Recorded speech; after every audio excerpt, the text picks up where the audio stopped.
chạy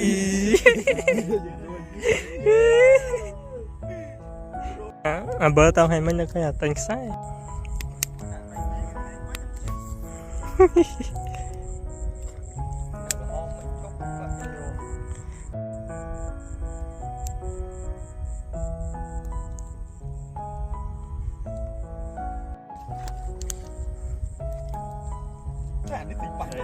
chạy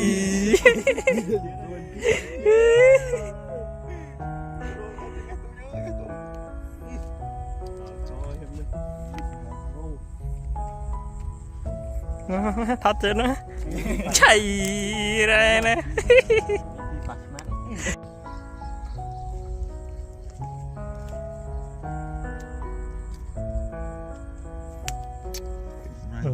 nấu nè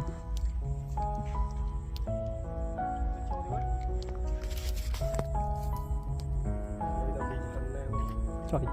tầm đồ mình đấy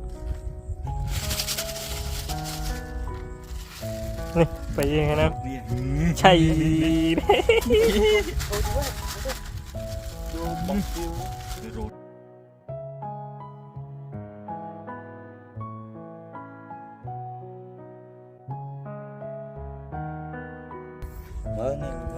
mơ hái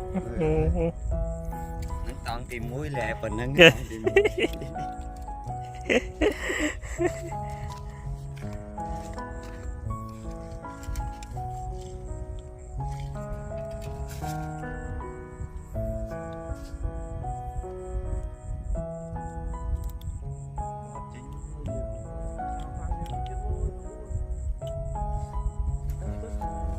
ăn ấy.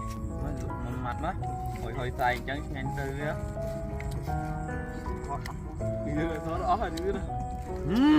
anh tôi rồi à lại mọi cháu bây giờ thầy thùng một phần lên đó rõ